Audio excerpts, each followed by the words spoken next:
Hi, Brad. Hey, Amy. Hi, Thad. Yes, ma'am. Hello, Janet. Hello, all good people, beautiful faces. Happy Thursday.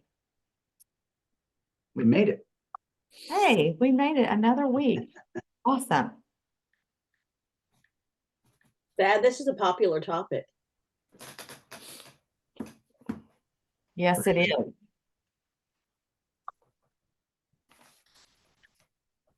I got a text over the weekend, an agent asking, okay, on the contract, how do we write that? I was like, let's call an attorney for that one.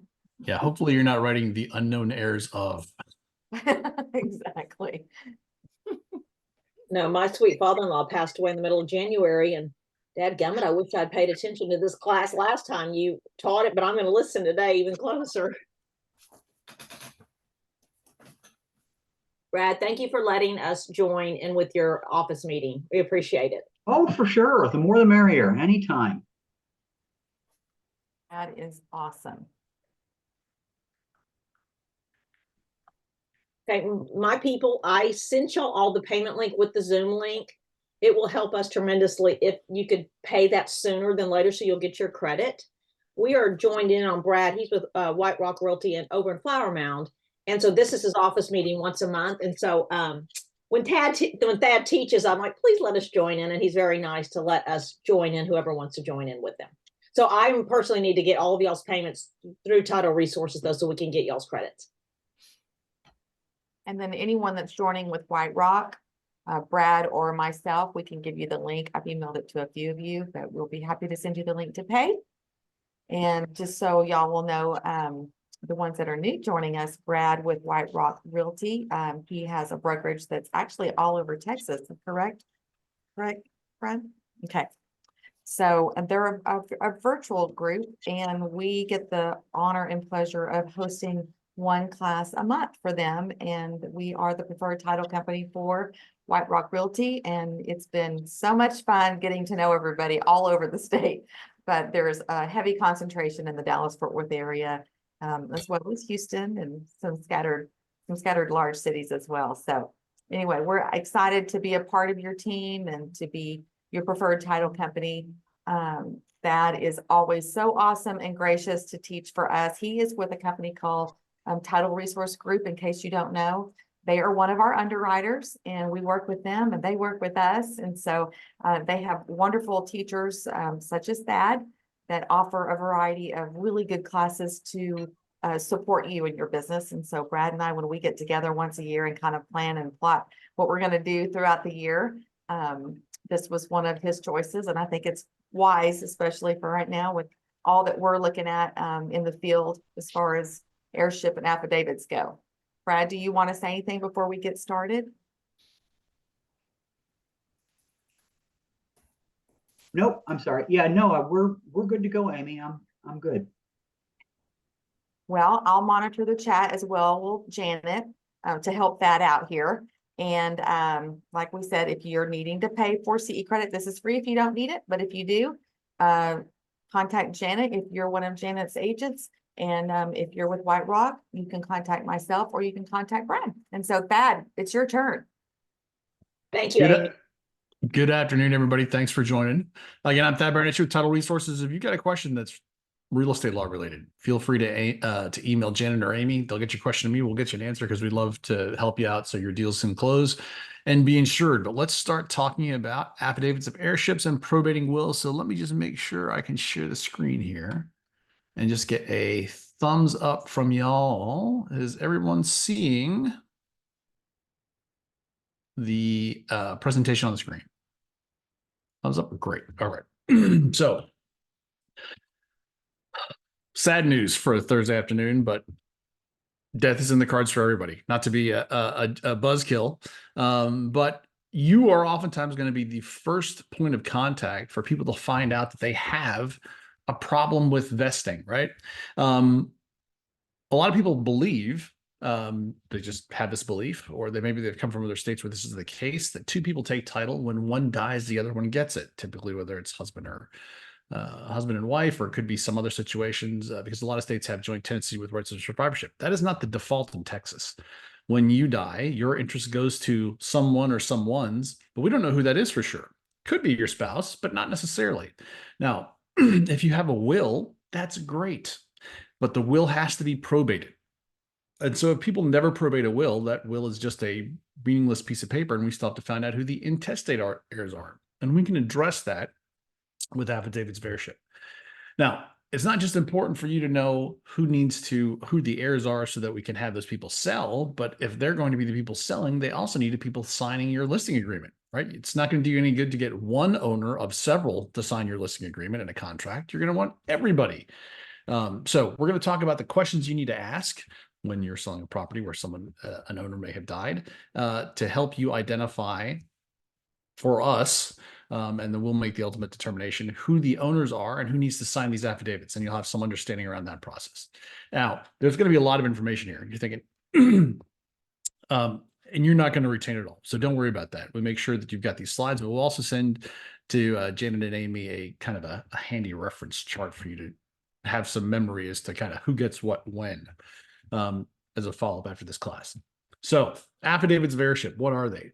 An affidavit of heirship isn't a conveyance. The estates code says that at the moment someone dies, their estate vests in their heirs. The question is who their heirs are. So the affidavit is literally, as the name suggests, an affidavit that's going to be filed of record to provide evidence of who someone's heirs are. Okay. Now, without having to go through probate. Now, that doesn't mean that it's absolutely true and correct. We want it to be absolutely true and correct. But there is a presumption that it will be true after it's been on file for 5 years, right? So in that first 5-year period, it's really the title company that's bearing the risk that something might be untrue in there. So as we say, an affidavit of heirship is, of course, not a conveyance like a deed and doesn't transfer title to real property. The fact that the decedent has died is acted as a transfer itself. The affidavit is just going to be solely used to identify who those interests pass to. Okay. Of course, title companies will rely on the affidavits of heirship when when an estate has not been probated. Now, what do we mean by probated? Again, maybe you have a will, fantastic, but that will has to be probated in a probate court, and there's a 4-year statute of limitations to do that.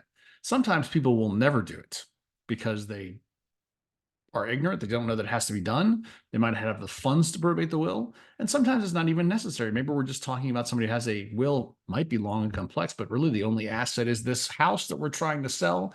And we only have 1 or 2 heirs. Those are the same people that would be heirs under the will. Do we really need to go through the whole probate process? Not necessarily. The title company might be willing to insure on that affidavit of heirship. Okay.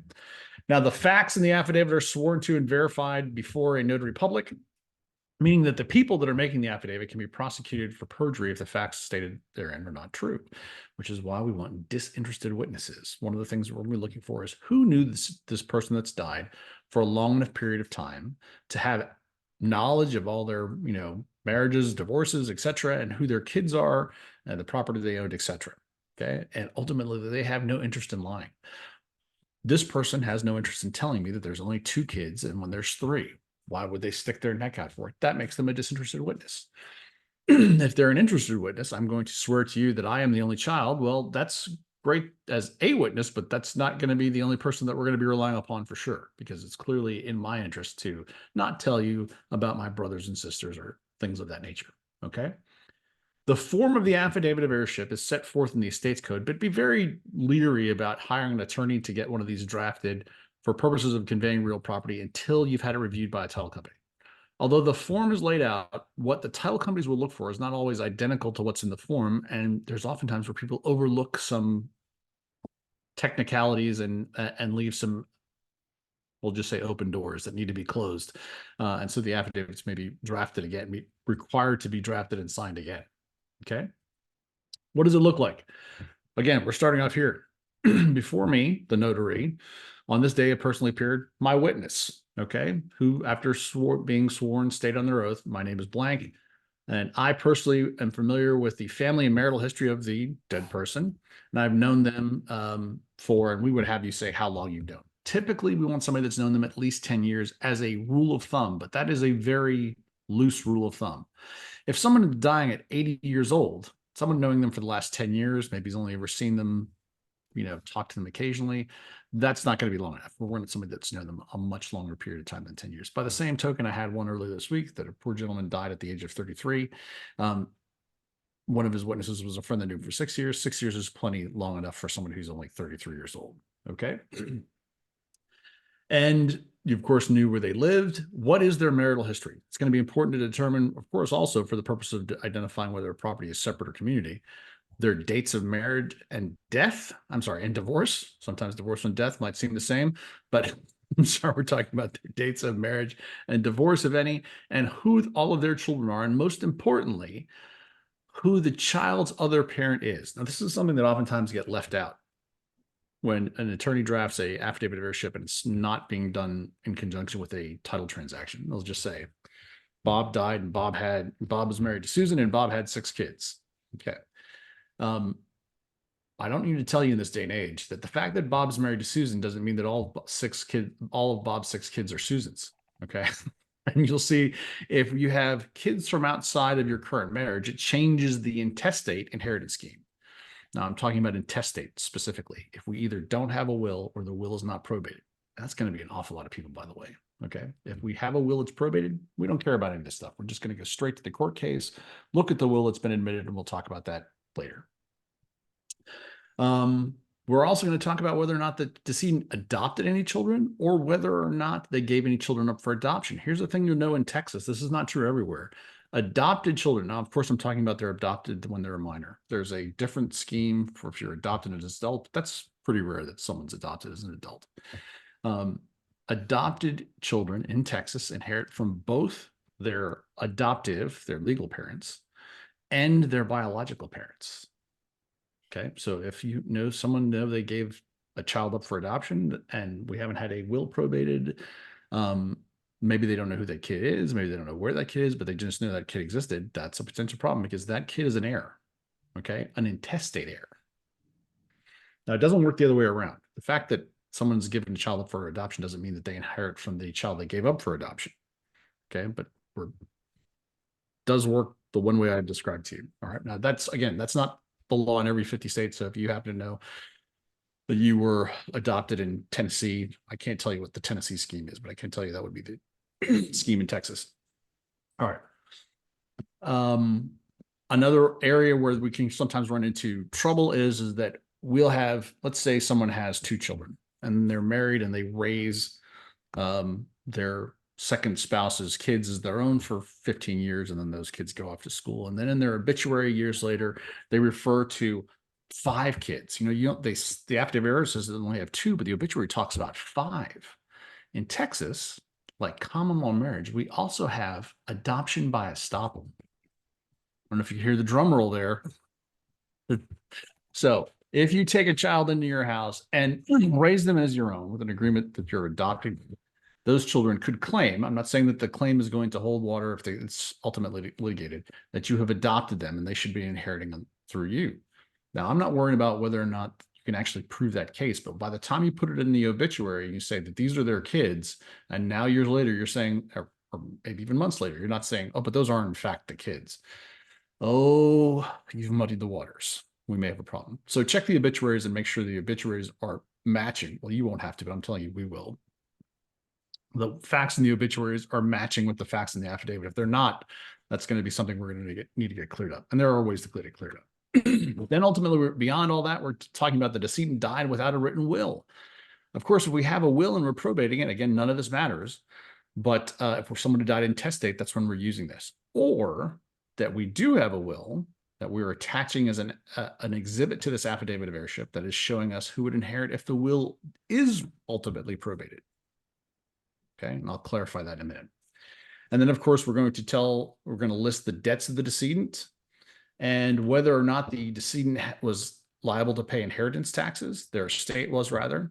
That's usually pretty easy to say that they're not, because currently the estate tax exemption is almost $14 million. So if you die with $14 million and no will, I don't know what was going on. Maybe you just had won the lottery shortly before your demise, but it's rare that somebody who would be liable for estate taxes would not have a probated will. And then, of course, we're going to identify the property we're talking about, have it signed, notarized. All right. So the affidavit requires at least 3 witnesses, 2 of whom have to be the disinterested witnesses I was talking about. One of them is going to be a family member. Well, why does one need to be a family member? Because they're interested. How can your friends say for sure, we've checked your house and there's no will? How can your friends say for sure, we've looked at all your bills and they've all been paid, or they haven't been paid and we're going to get these paid out of your friends aren't going to have access to that information. But your friends will know. Those disinterested witnesses should know whether or not you've been married, divorced, who your kids are, etc. Okay. So the disinterested can't be in the chain of inheritance or related to a person in the chain of inheritance. So if a daughter is inheriting the daughter's husband, not a good witness. But a cousin could certainly be. That's a family member, right? Not a friend. That can certainly be a disinterested witness because the cousin's not inheriting anything. And why does the cousin want to lie about the existence or non-existence of all of their other cousins? They really don't have a reason to. So they qualify as a disinterested witnesses. All right. So when can we use this procedure? Oh, I'm sorry. I just noted something popped up in the chat. Let me just take a look here.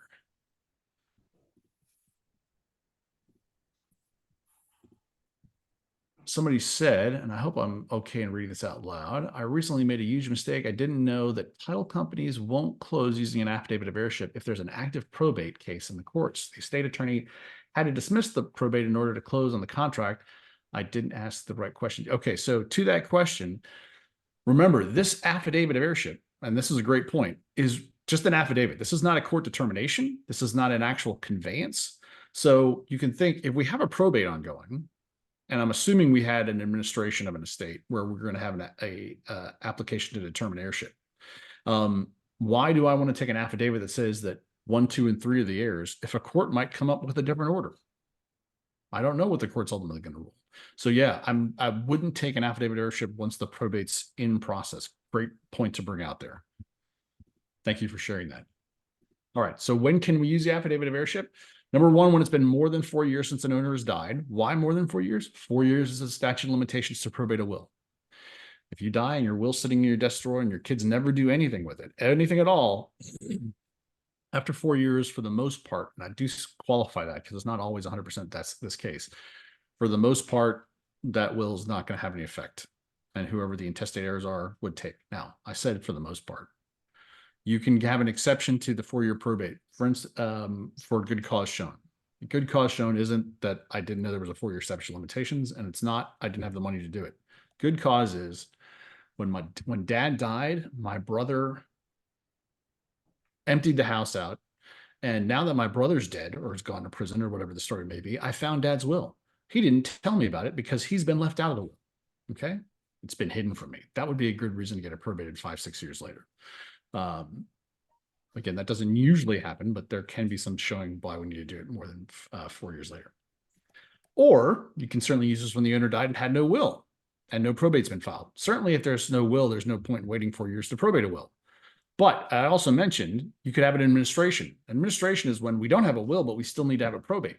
Maybe you have a seller that owns 5 gas stations, right? We're not going to close the sale of 5, $2 million properties on affidavits of heirship. There's going to be an administration where a court is going to determine who the heirs are and then appoint an administrator to sell properties. Okay. You could also use it when the owner has a will and the will leaves the property to the same people as would inherit if there was no will at all. Okay. So again, you imagine mom dies, dad's already dead, mom has 2 kids. Her will leaves everything to the 2 kids. From the facts I gave you, which are pretty scant there, the 2 kids are going to be inheriting one way or the other, whether there's a will or there is no will. So in that case, why bother to make you probate the will? We can simply accept the affidavit with the will attached as an exhibit. Now, if you don't fit into these circumstances, you are going to need to go through administration or probate, right? And you could use the affidavit of heirship. But of course, I'll even put an asterisk on that there could be a caveat to that. Everything an attorney tells you is almost never absolute. If it were absolute, we wouldn't make any money, right? Because you wouldn't need us to help you navigate the system. So there's always some potential. Maybe we could do it under these circumstances. So sorry. Why am I freezing here? Okay.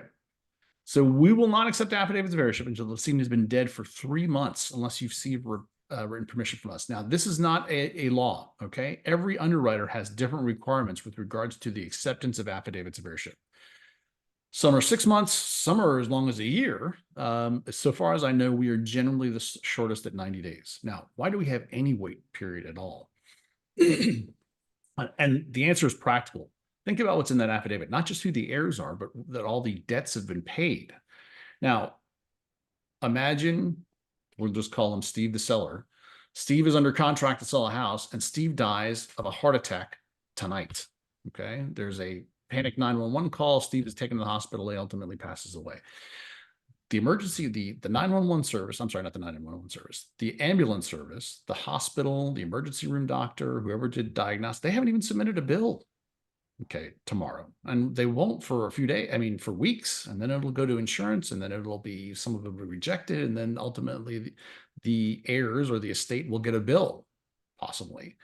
And 90 days is pretty quick for that to happen, okay? But it generally doesn't happen faster than that. Now, having said that, although 90 days is usually the absolute, not the absolute, although 90 days is usually the waiting period and the shortest, generally speaking, could we do it in less than 90 days? Under exceptional circumstances, give us a call, walk us through it, and we'll be able to tell you not. I'll just kind of tell you generally.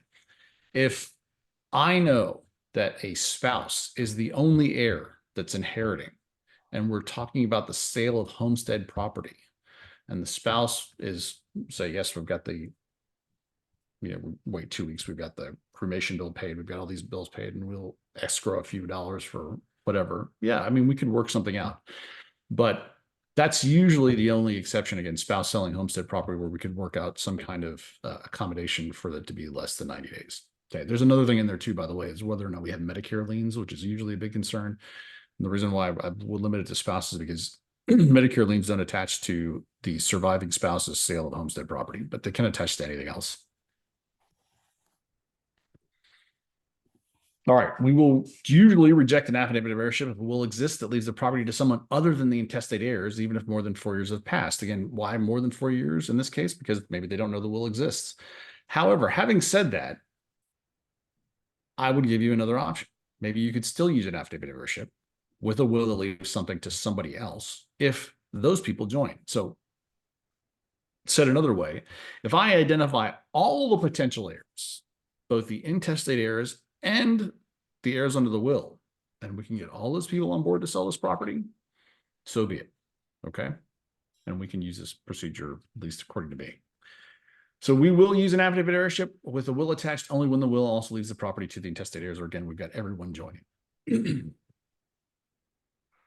All right.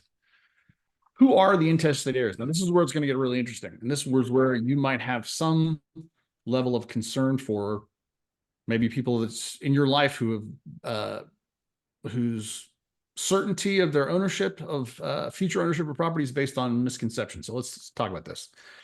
The intestate heirs are going to change based on whether or not the decedent was married at the time of the death. By the way, also whether they're married to this person that they're married to their current spouse at the time they bought the property, because that goes to separate community property. When the owner died, literally in time, and whether the decedent's children were also the children of the decedent's spouse. Okay. I'll just tell you this. If you've got kids from outside the current marriage, you're definitely going to have more people entitled than you thought you did. So let's start working out through some examples here. Simple fact, Joe died years ago, leaving a wife, Penny, and 3 kids who inherits in his home. We don't know yet. So we're going to work through the questions. Is this community property? In this case, it is. So what's community property? Anything they bought during their marriage, right? So we're going to assume that Joe and Penny bought this while they were married. Doesn't matter whether Penny's entitled or not. They bought it while they're married. It's presumptively community property. So we have community property would be Joe's half owner, Penny's half owner. Now, Penny is the mother of all of Joe's kids. That's great. And Joe died after September 1st, 1993. That's a key date because on that date, the entire intestate inheritance scheme changed. Okay. And if you're thinking, well, that was a million years ago, believe me, you're going to have properties that are selling where someone is still entitled. For instance, my own mom. Now, my dad had a will that was probated, but someone selling in 2024 and the spouse died in 1991. Okay. And they've just been there the entire time. And now they're selling, and you're dealing with this from 30 some years ago. Okay. If all of those three things are true, community property, Penny's the mother of all of Joe's kids, and Joe died after September 1st, 1993, Penny inherits, okay, the property.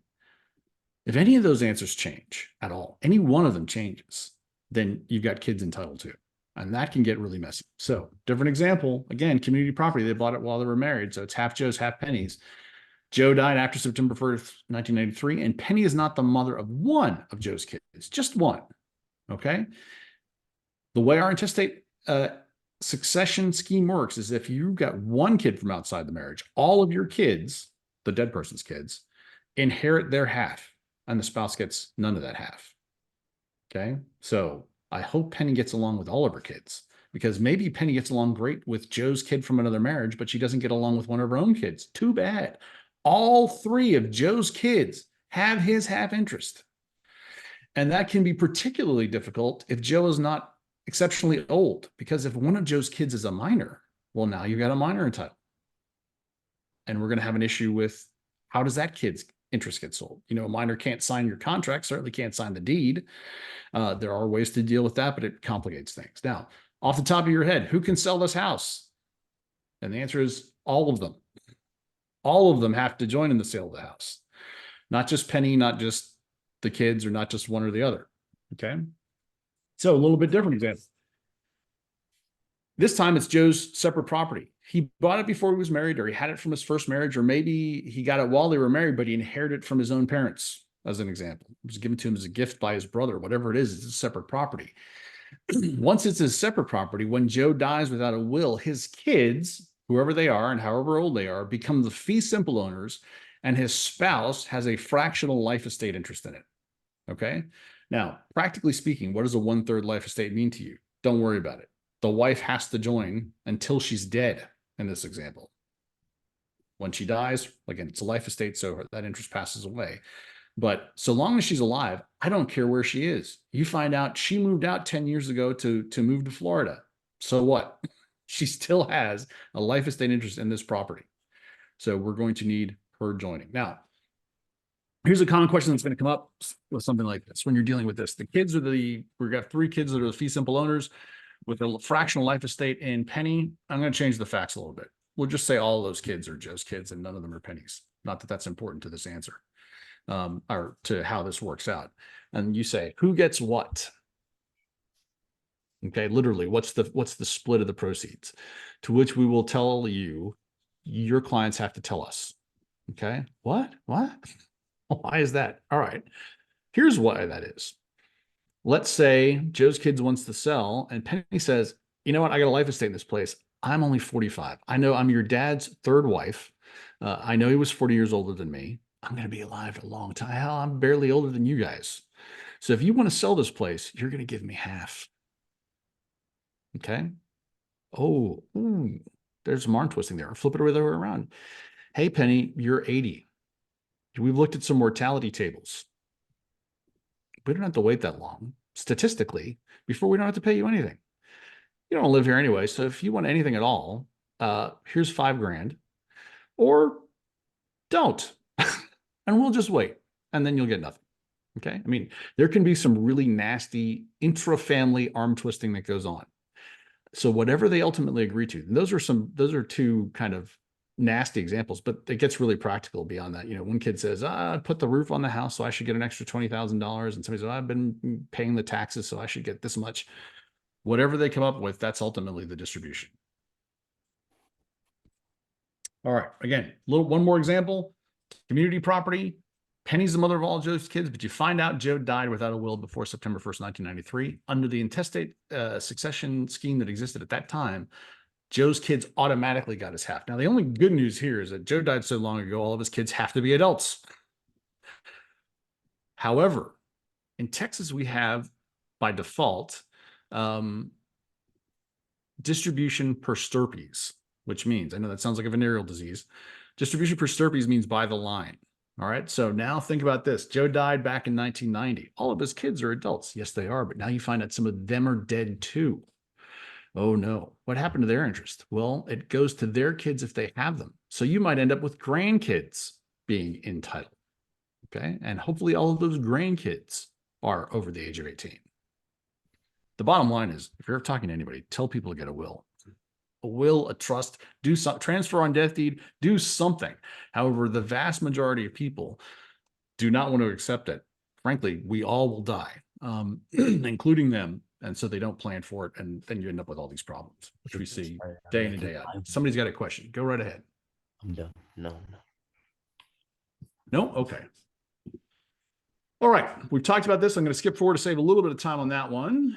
Rather than remember the details, remember you have a problem with their kids and maybe even their grandkids being entitled. If the decedent died before September 1st, 1993, or the surviving spouse is not the parent of all of their kids, or it's separate property. So they didn't obtain it while they were married by purchasing it. It was either something they had from before, something they inherited, something that was given to them as a gift, or maybe even something that they decided through a prenup or postnup would be separate property. Okay. Any of those instances, you've got more than just the surviving spouse selling. Let's see, we get something in the chat here. Do the distributions agreed by heirs need to be in writing prior to the contract being executed?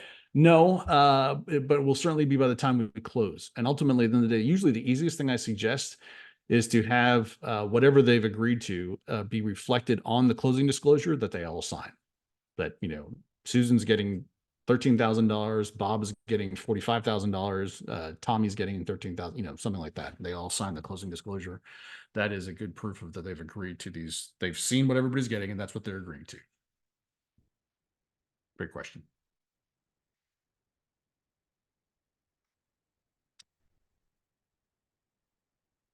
All right. However, to go back to that question, if this is what you're asking, if they're not all coming to closing, maybe they've given somebody a power of attorney, then it was probably good to have a separate writing that they've all signed and hopefully notarized that you can give to the title company. This is the distribution they've agreed on. So this is how you're going to cut the checks. I have the power of attorney to sign something like that. Okay.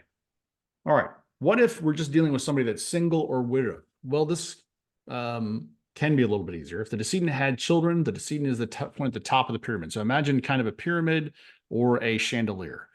If you have kids, you're at the top of the pyramid. It's going to flow down to your kids, grandkids, etc. If you're unmarried and you have no kids, now you're at the bottom of the chandelier, and we're going to go up to your brothers and sisters. I'm sorry, actually your parents, then out to brothers and sisters. If those people don't exist, grandparents, aunts, uncles, etc. Okay. So if the decedent had children, the decedent is at the point at the top of the pyramid, and the descendants inherit per stirpes, which again is by the line, not by the head, which would be per capita. Per stirpes means that if their heir predeceased the decedents, his descendants would take what he would have taken. So again, you got somebody that died, they had 3 kids. One of those kids themselves is dead, but that kid had 2 kids. In that case, we've got a third to one child, a third to another child, and then a third split amongst the 2 grandchildren of that third child who's dead. Hopefully that makes sense. If it doesn't, just put some in the chat. We'll go over some more examples. If the decedent didn't have any children, again, we're going to go up to their parents, out to their brothers and sisters, and then if those people don't exist, grandparents, aunts, uncles, etc. If you can't go anywhere up or down, state of Texas still has a plan for you, and that is that the state gets your stuff. Okay, we call that as cheating to the state. Haven't seen that happen, but it exists in the law. So if you really can't find anybody up or down, the state of Texas is your seller. Okay. Now, how can we avoid all this? By having a will. You could also avoid this with a transfer on death deed. You could avoid this with having property properly in a trust. There are more than one ways to do that, but we're going to talk about wills and probate wills because that's going to be the most common way to deal with this. So again, some basic vocabulary. We're going to talk about devised heirs. The devised heirs is who takes under the will. I don't care who your kids are. I don't care who your spouse. I don't really care about anything. All I care is about the terms of the will, identify who gets what. That's it. Okay. I don't care if they are your kid. If you've got other kids, well, I might care if you've got other kids. You've had other kids after your will was written. That's a different problem. But generally speaking, people are waiting till late in life. They don't have kids after the date their will is written. The person making the will is the testator or the testatrix, and the executrix is appointed by the courts to collect and distribute the assets of the estate. Now, the executor or the executrix is somebody that's named in the will. I'm going to just pull some names off the screen here. I'm going to just say, in my will, I've named Penny as my independent executor. And if Penny is unable to serve, then I've picked Victor Montoya as the second person to act, right? So if Penny doesn't want to serve, she files a notice of decline to serve, and then Victor is appointed the independent executor.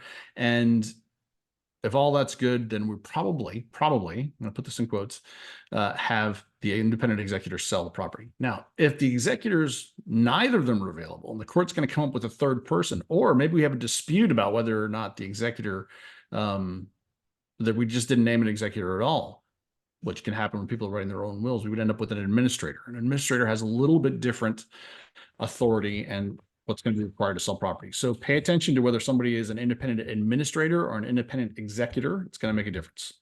And if you see the word dependent, run the other way because it's going to be a huge pain.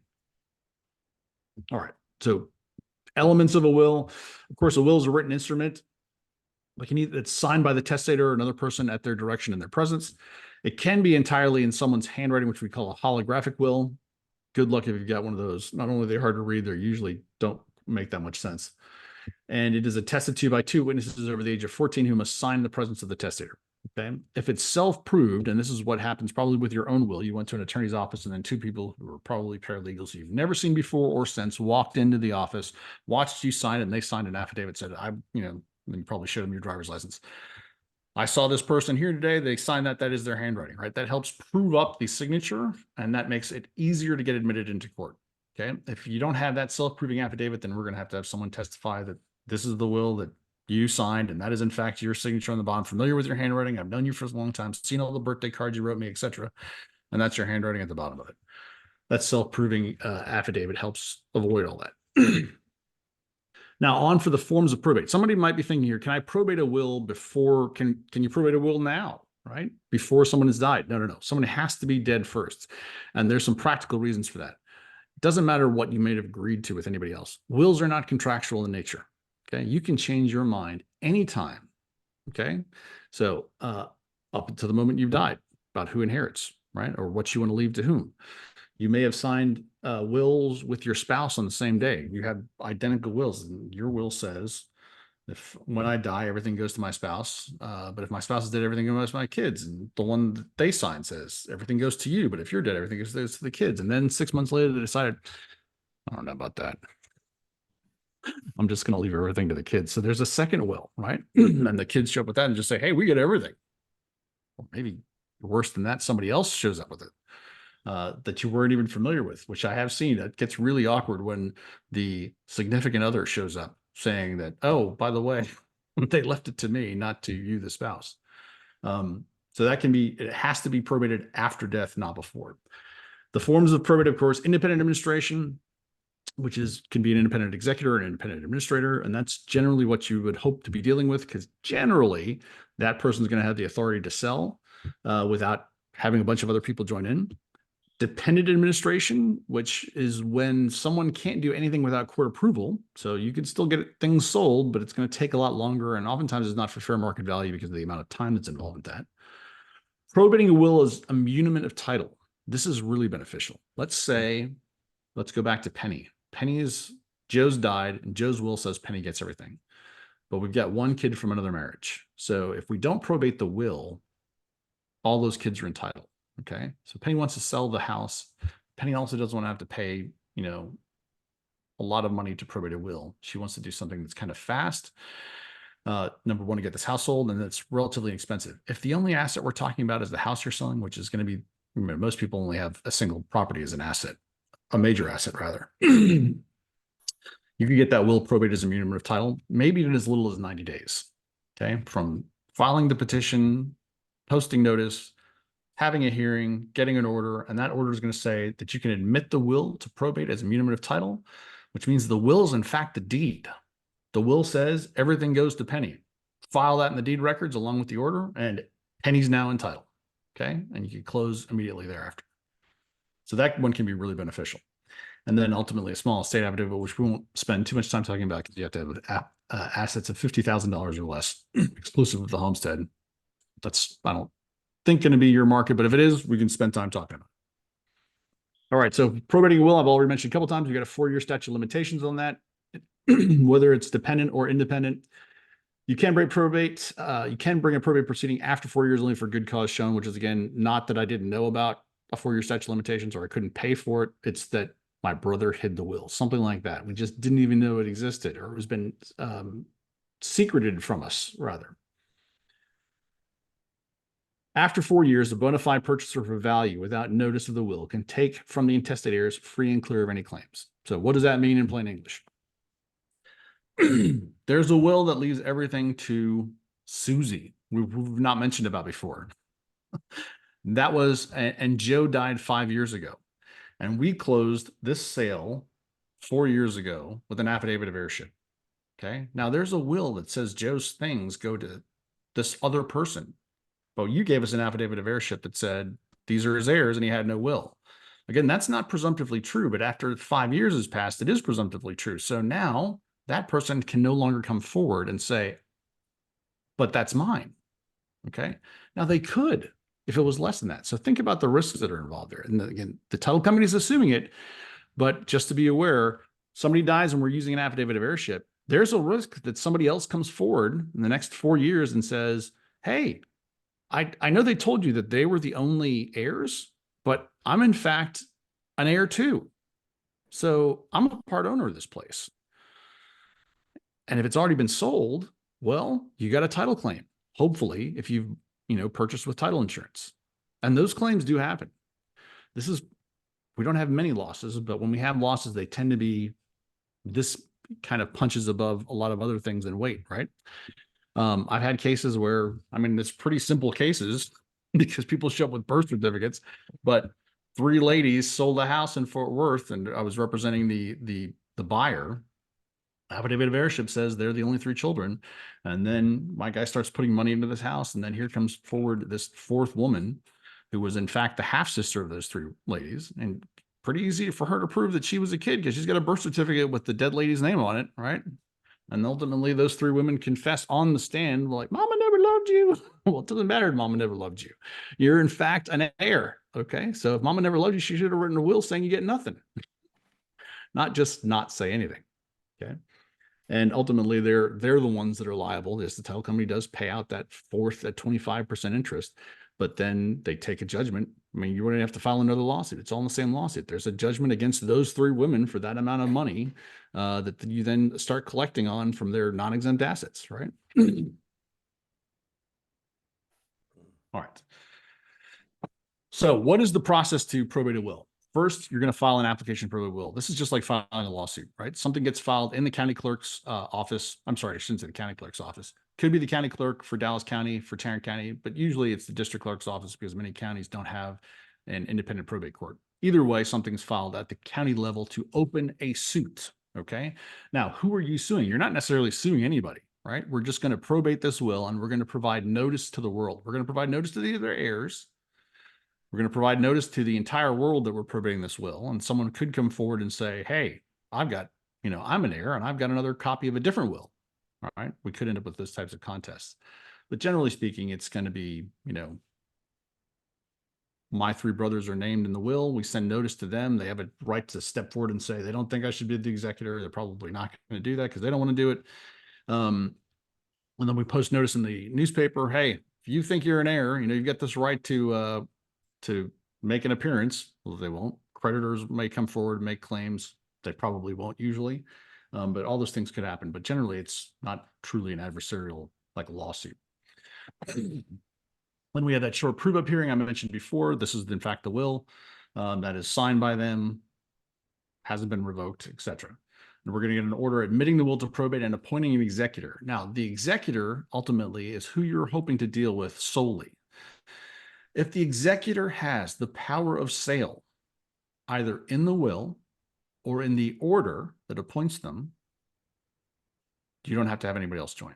But if they don't have it there, you might be having the heirs join. Okay. I'm the independent executor. Well, are you the independent executor with the power of sale? I wouldn't say 100%.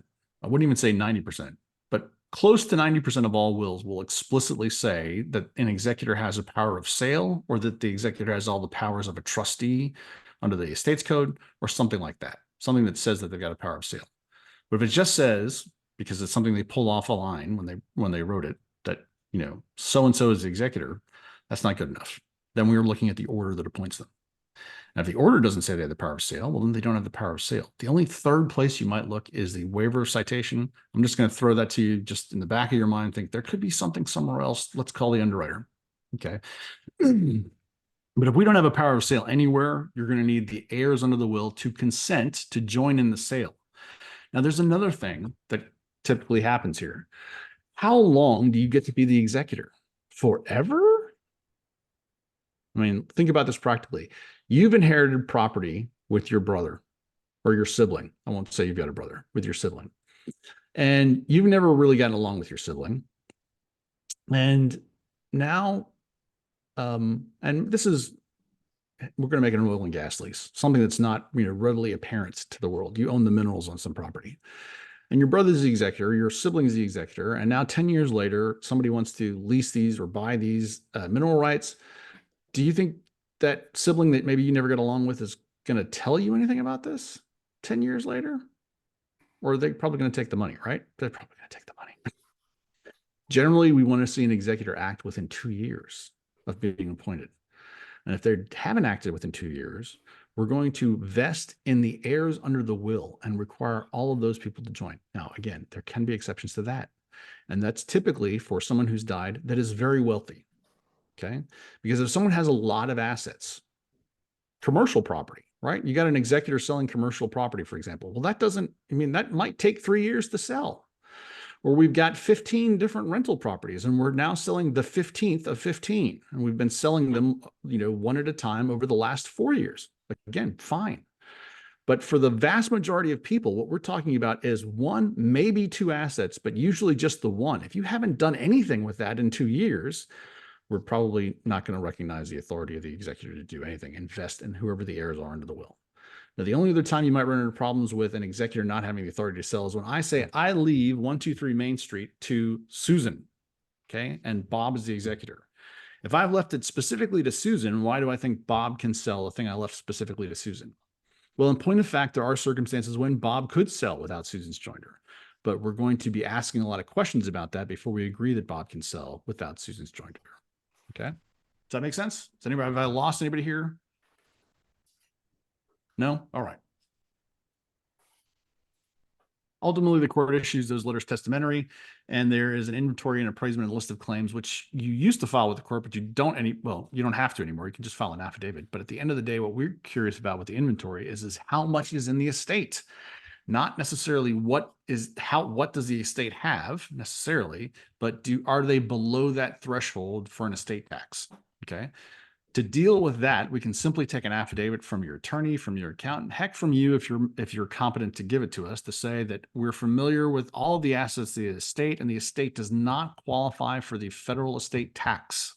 Okay. And if you can sign that, which we will usually believe, because again, at least currently, the amounts are enormous, although they don't necessarily remain that way into the future if Congress doesn't act. We can move on down the road. All right, somebody has a quick question here. Joe and Linda have one son. Linda just passed last week. They have a will. Joe wants to list the house next week. The house is in both Joe and Linda's name. Will Joe need to wait 90 days minimum? So I'm assuming that Joe and Linda live in this house that they're trying to sell. And I also assume that that Linda's will leaves the house to Joe. Okay, those are the things that we need to know. If that is in fact, let's see, there's something down below. Oh no, I'm sorry, that is the whole thing. If that is the fact, and Joe can tell us that he's selling homestead property, that we're not necessarily worried about a Medicaid lien, and maybe he's familiar with what the debts of the medical bills and the final expenses. Probably not if she died last week, but he probably would know those things in less than 90 days because he can, I don't know if she was in hospice and there's probably not a lot of bills, or maybe she died in the emergency room. I don't know. Some of those things she could know in less than 90 days. So please absolutely reach out to Allegiance, get us some specifics, send them over. We'll look through them and we'll be happy to give you an opinion on that.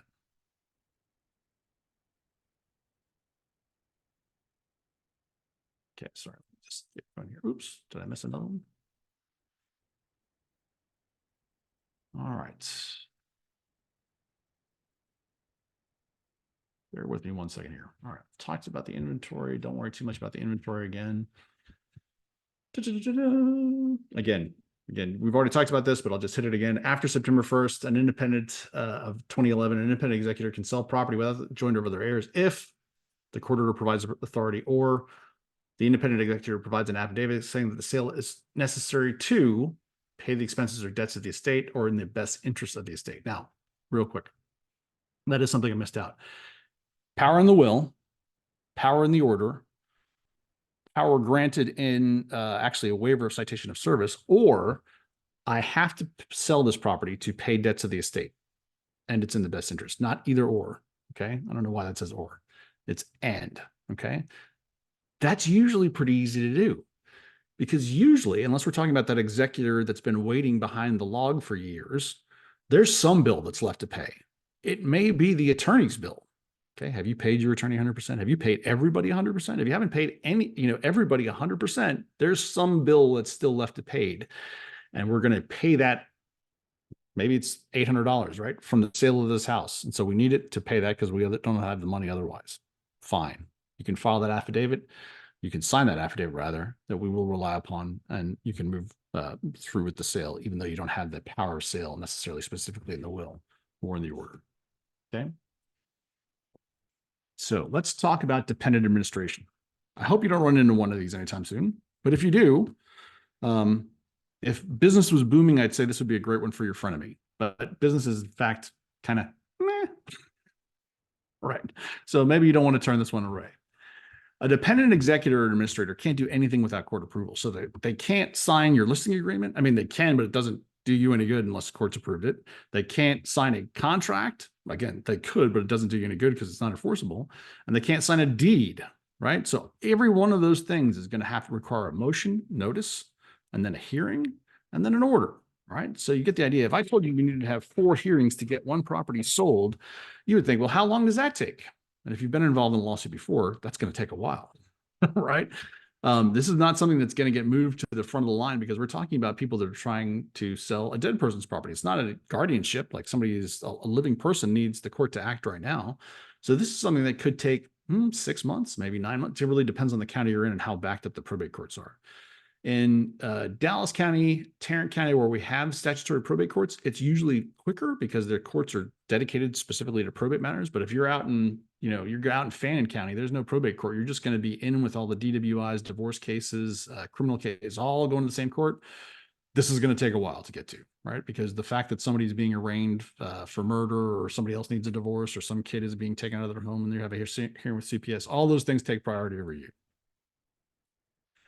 So there is a 4-step process for a dependent administrator to sell. Number 1 is the application to sell the property, then an order authorizing the sale, a report of the sale, and then finally approval of the sale, which at time you will actually close and fund. What does that mean more specifically? Let's break down the steps.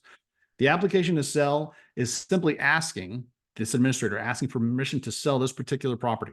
Okay. That's going to take a couple of weeks to get a hearing on, usually. Say usually. And then they'll say, yes, you can sell this property. That's where you get the order authorizing the sale. This is simply a permission to accept contracts for sale contingent upon court approval.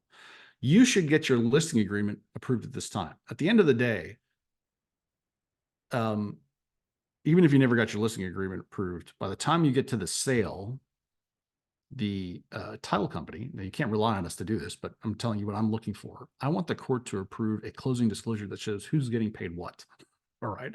So hopefully your name is on there with the fee and the court's approving all those things. But if you've never done the due diligence and it doesn't end up on the closing disclosure, and you really need to be involved a little bit in this process to make sure you get paid. After the order authorizing the sale, you're going to have a report of the contract of sale. You finally got a contract signed, or really you got an offer. You're going to take that before the court and say, hey, here's the contract.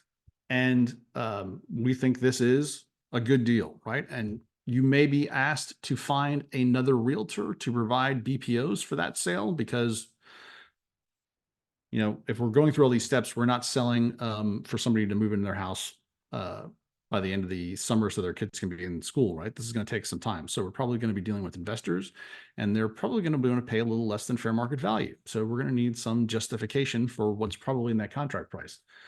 And with that report of the sale, we're also going to have a HUD. Okay, you've got this contract. The courts, if the court approves this, we will go to close and on X date. And so they're going to prorate everything through X date and give a closing disclosure for you, for that attorney to get approved at closing that shows everyone's going to get paid these amounts, and the court's going to sign off on that. And then 5 days after that, you will get an order that says, yes, the court approves all of those things. And once we get that order back, then we can close and fund. Okay, so from step 1 to step 4, again, count on that being several months.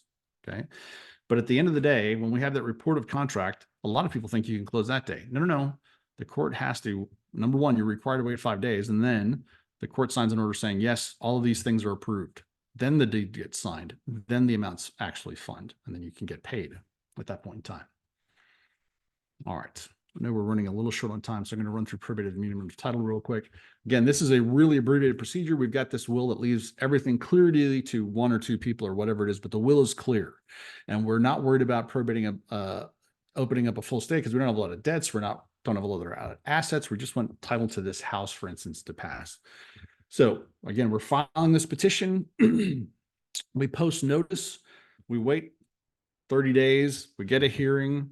Ultimately, the judge signs off on an order. That could be as little as 90 days in practical experience between the time we file the petition, get the notice posted, and actually get a hearing.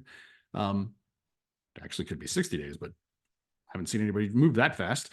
You could go again from soup to nuts in that short period of time, and then the will gets filed in the real property records along with the order probing it, and whoever's named in the will is in fact vested in that dead person's interest in the title of the property. So that's really clean and quick and generally inexpensive. Okay. And that is something you could do a little bit beyond 4 years. All right. Now we've got 5 minutes left. With all of that having been said, we haven't covered everything yet either, because what do you do if you've got minors in title? What if you do if maybe a spouse that's in title is incompetent? What if you do if that spouse hasn't died but is incompetent and we're selling homestead property? There's a lot of other ways to address these things. So we have one thing in the chat here. House bought by single man, married 1 year later, married 23 years, no kids, deed in his name only. He dies, affidavit of heirship, okay. Wife and will, sole inheritance. Okay. Affidavit of heirship might not get you where you want to go. The wife is going to inherit under the will, but we just said, or I guess we just described someone who has separate property, who died without kids. Is the wife inheriting? So here's what I'm going to send you. Intestate chart short. Let me get you the short intestate chart.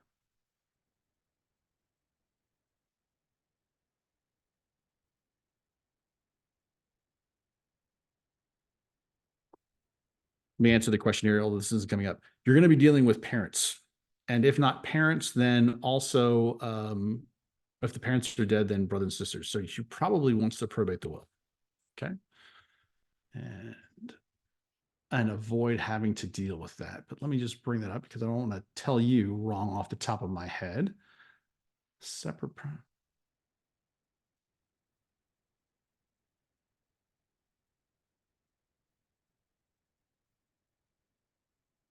Yep, here we go. Share screen. Oh no, where are the controls? Stop that share. Do this share. All right, here is one of many pie charts here, but what you would go to would be married person with no children or decedent separate real property is going to go between half to their spouse and half to their parents, or half to the surviving parents, or to siblings. And if there's no parents or siblings, then to the surviving spouse. But I'm not going to assume this person. We can't see your screen if you're trying to share something. Dang it. Sorry. No worries. Tell me here. Share. Can you see this chart?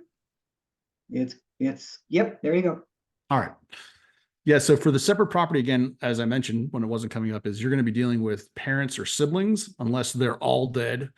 So in that case, she probably wants to probate the will because the will gives her everything.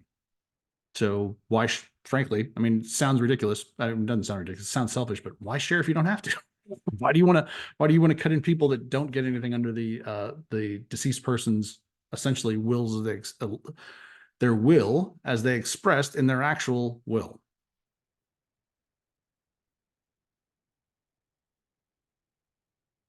Did I miss anybody's question?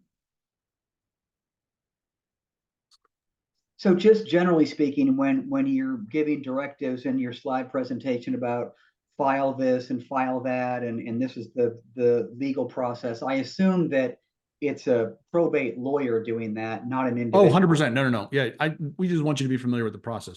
At the end of the day, what do you need to know? And let me just kind of distill it down to a few things. And thank you for bringing it back. If you're dealing with affidavits of heirship, you need to be asking questions like, when did they buy this house? Were they married or single when they bought it? So, or did they inherit this house? Basically, we're going to establish whether this is community or separate property. When did they die? Who are their kids? Whose parents, who are the other parents of all of those kids? Don't assume that it's the person that you're talking to sitting there as the spouse. Okay. Beyond, and who are our witnesses going to be? Who knew this person for a long time that can sign some affidavits to these facts? And did they have a will? And if they have a will, have you probated it? Can we get a copy of it? If we've got a will that's being probated, let's see, are you the executor? Have you been appointed as the executor by a court, and when? Okay. If you find out that it's a long time ago, or this person says, I'm the executor in the will, and there's been no probate, well, then they're not the executor, right? You're not an executor till the court makes you an executor, regardless of what the will says. And then if they, this is part of a court proceeding, just get that court information. This is being probated where? Dallas County, Tarrant County, whatever. Here's the cause number. Get that to the title company. The title company will do some due diligence, and we'll tell you whether or not they are in fact the executor, or they have the power to sell, or they don't. Somebody said, can you explain transfer on death and how to set that up on a property? Another great question. You can avoid hopefully all of this if you do a transfer on death deed. A transfer on death deed is a statutory provision where I say, hey, I'm going to sign, looks like a deed, but it doesn't have the regular deed language in it.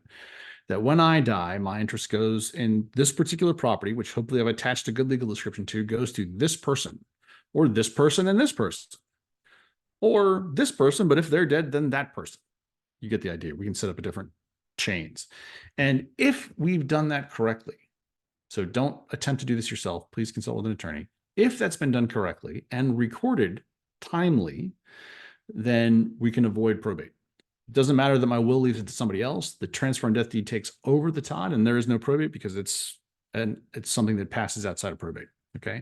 Now I put a couple of caveats on there. If it's done correctly and if it's recorded timely, what do those two things mean? Number one, a lot of people attempt to do this. They pull a form off the internet and they put in like a tax ID number. I mean, we don't have a good legal description. That's, not going to pass muster.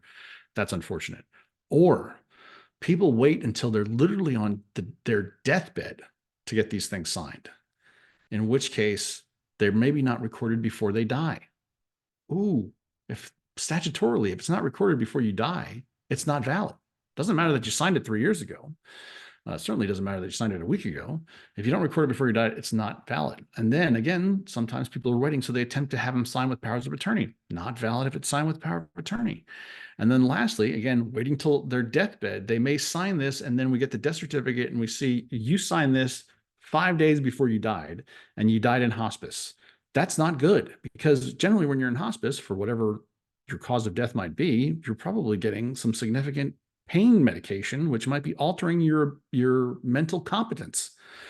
So if you sign one today, and then hopefully you don't die for years, no one's going to question that. But we do, as soon as we get the transfer on death deed, the next question is give me the death certificate. Let's look at the dates, make sure that number one, you died before it was recorded. I'm sorry, you died after it was recorded.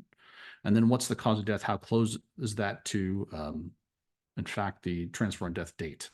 And if we have some questions about your mental capacity or its validity, then you're out the door. So ultimately, ideally, you have a transfer on death deed, but in case there's a problem with that, you still dispose of your property in your will. Okay. Just like when people have trusts, people might have property to trust. That doesn't matter.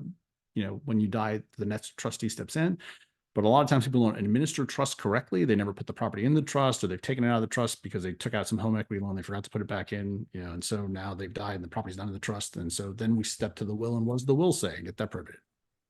Okay. So there's usually a backup. Great questions, everybody. And I know I've ran up to my time on our meeting. I'm here as long as you want me to, but if you don't want me to be here, if you want to move on, that's fine too. I got a question. Yes, sir. So let's say that I have a daughter, or not a daughter.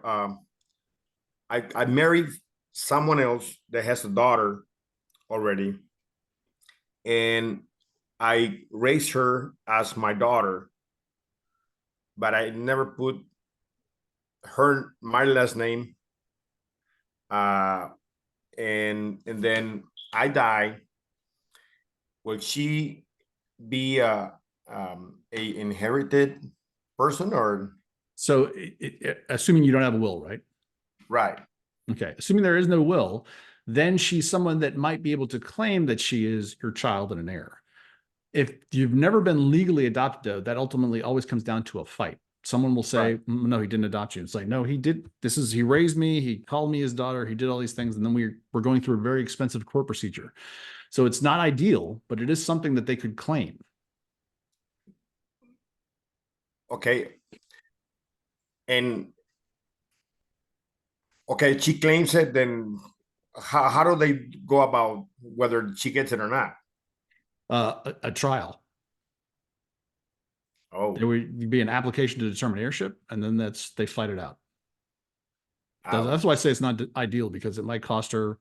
I mean, it depends on who's up against her, right? It could be something that's quick, but it could be something that takes tens and tens of thousands of dollars to prove. well, see, this gentleman died, and he has 2 children outside the marriage, 5 children, and his wife, and the little girl, and the other lady that he had married and got divorced from. So now they're fighting for this house that owes some taxes at the court, and it's been like 4 years almost. And we just found out yesterday that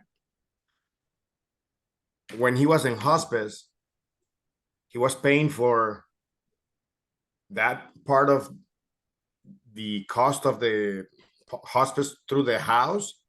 And then after the gentleman died, the older girl, she was paying the taxes for the property, but under the exemption. But now the Tarrant County, I guess, found out that he died 4 years ago, and now they're charging the difference from the homestead and the real taxes. This sounds like the movie Frozen. Someone's going to be singing "Let It Go" soon. So, Really? I don't know. I mean, I hope it's worth a lot of money. Right. So if there's a lien right now, can somebody buy that lien, that tax lien, and put a lien on that property? Nah, they could. You could have a private transfer tax lien, but you're going to first off have to identify all the owners, and that would be to pay off the existing lien. So practically speaking, I don't think that's going to work, because you're not even sure who all the actual owners are at this point. Mm. So Valerie said, but a will solves this. And Valerie, I'll add, a probated will solves this. So yes. And someone else said, between a transfer on death and a set up a trust over a property, which method is better? And frankly, it depends on who you are, how much you have, and how sophisticated you are. Transfer on death deed is pretty straightforward, but a trust can be very beneficial to avoid creditors. However, sometimes, depending on how early you're setting up a trust, again, they're not necessarily administered properly. People never go back to their attorneys to talk about changes to the trust, or they work with their accountants. So if you got a lot of assets, trust is the way to go. If you don't have a lot of assets, transfer on death deed is probably the way to go.